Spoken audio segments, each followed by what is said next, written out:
Hello everyone, and welcome back to John and Mandy Go RVing.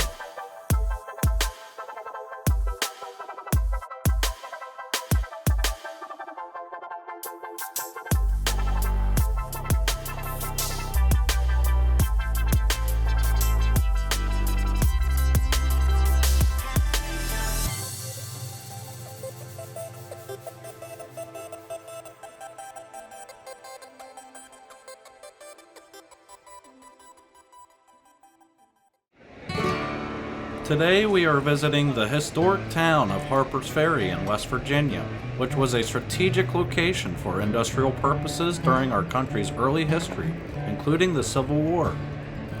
Harpers Ferry is situated at the confluence of the Potomac and Shenandoah rivers, where the states of Maryland, Virginia, and West Virginia meet. The town is best known for John Brown's raid in 1859, in which he attempted to use the town and the weapons in its federal armory as the base for a slave revolt. Brown led a group of 21 men in capturing several buildings, failing to rally the slaves. John Brown's men were quickly pinned down and forced to take refuge in the engine house across from the armory. Robert E. Lee, who was a colonel at the time, was assigned as commander to lead a unit of 86 Marines to the town to put down the raid. They arrived by train on October 18th, and after negotiations failed, they stormed the firehouse and captured most of the raiders. John Brown was tried for treason against the Commonwealth of Virginia, convicted, and hanged.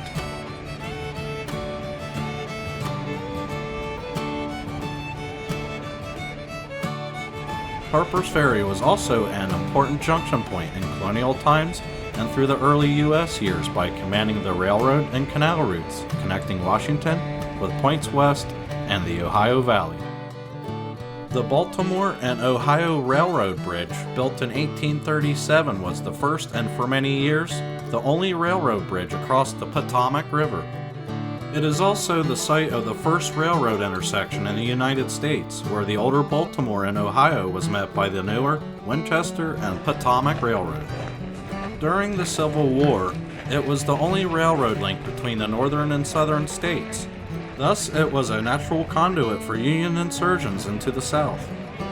One of Stonewall Jackson's first actions for the Confederacy was the Great Train Raid of 1861, in which he disabled the Baltimore and Ohio Railroad for almost a year by destroying the infrastructure and stealing rolling stock.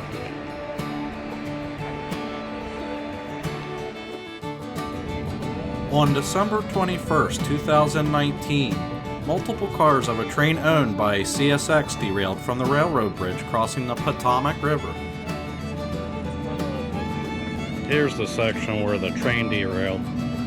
It damaged a portion of the pedestrian walkway, which is attached to the railroad bridge and connects the Appalachian Trail between West Virginia and Maryland. The bridge reopened in early July of 2020.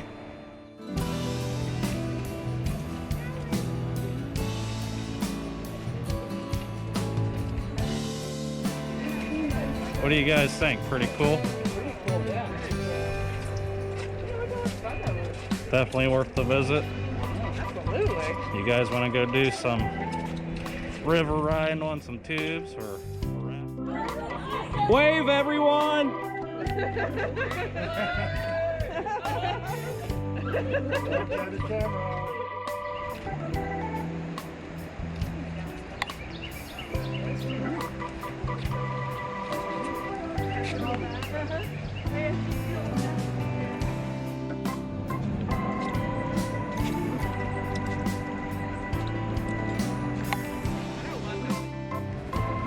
In the Lower Town Historic District of Harpers Ferry, historical museums line the streets in restored 19th century buildings. Walking along the cobblestones of Shenandoah Street, you'll be transported back in time.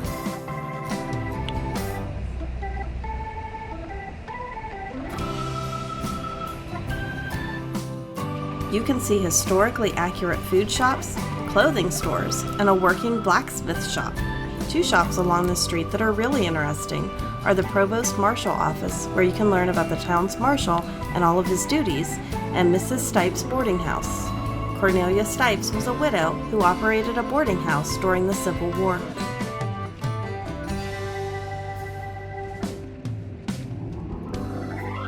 A quick walk from the Historic District is Harpers Ferry's adorable town center. Let's take a walk. The town is on a steep hill, but there are plenty of shops, restaurants, museums, and bars when you need a break.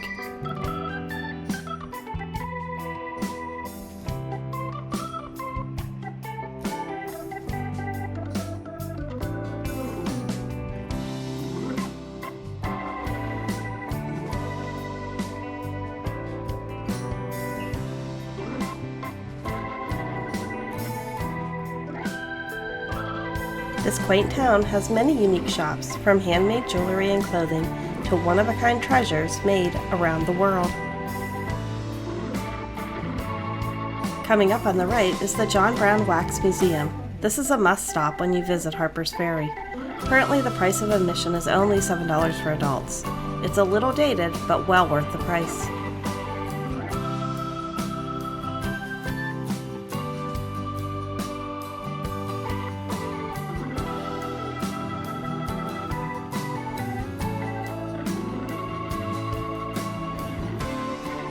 The Rabbit Hole is a little restaurant with great views of the town from the deck.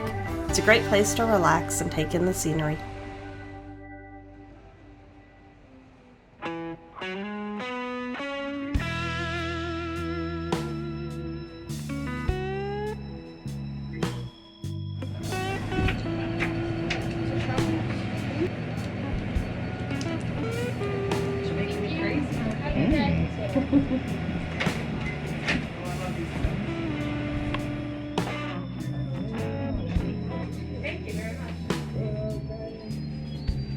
After all the walking and shopping, we decided it was probably time for some lunch.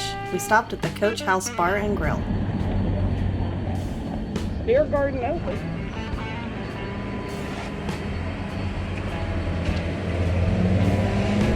Ooh, Moscow mules. Yes.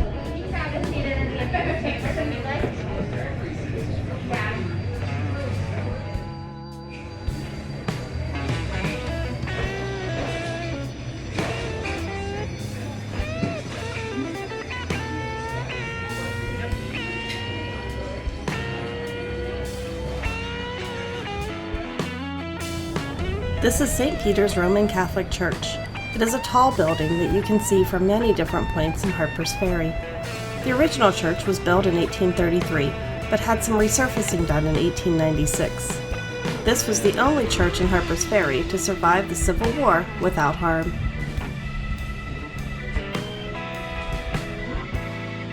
If you like ghost tours, the Ghost Tours of Harpers Ferry starts here and lasts up to 2 hours.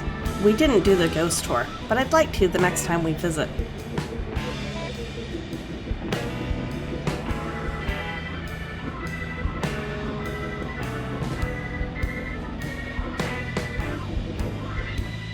The Whitehall Tavern was a popular meeting place for the residents of Harpers Ferry.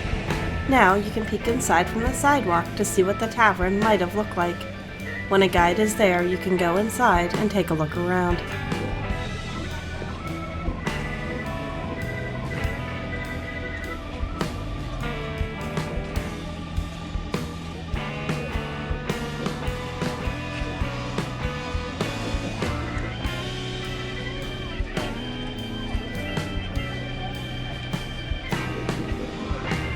If you need a treat, we recommend stopping in at Creamy Creations, delicious ice cream and milkshakes.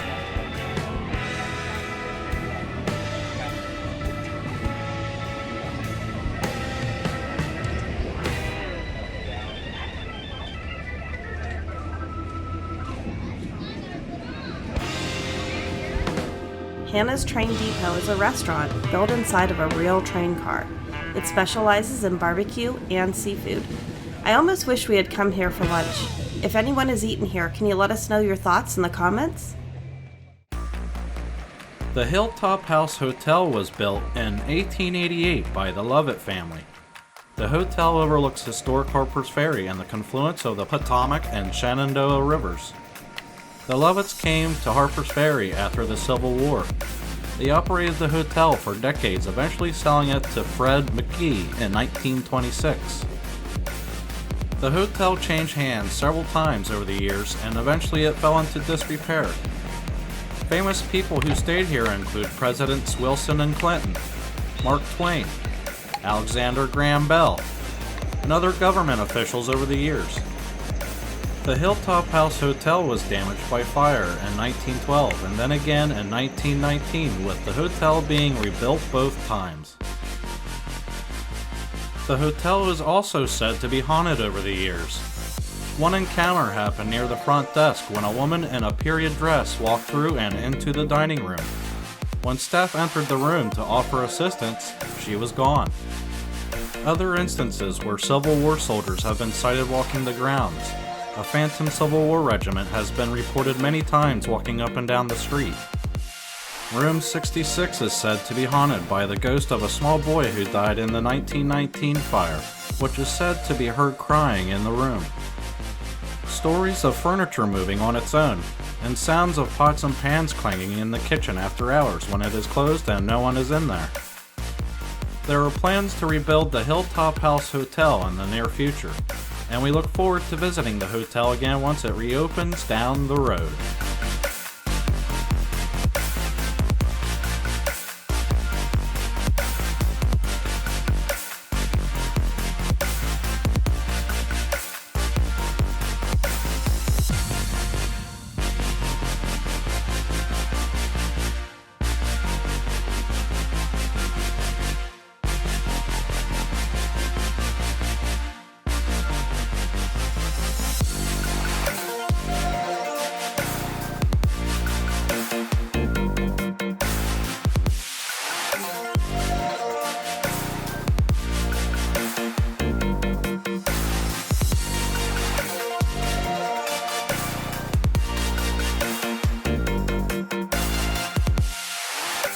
Thanks everyone for joining us today, and if you found any of this information useful, please give us a like and feel free to subscribe. Take care everyone.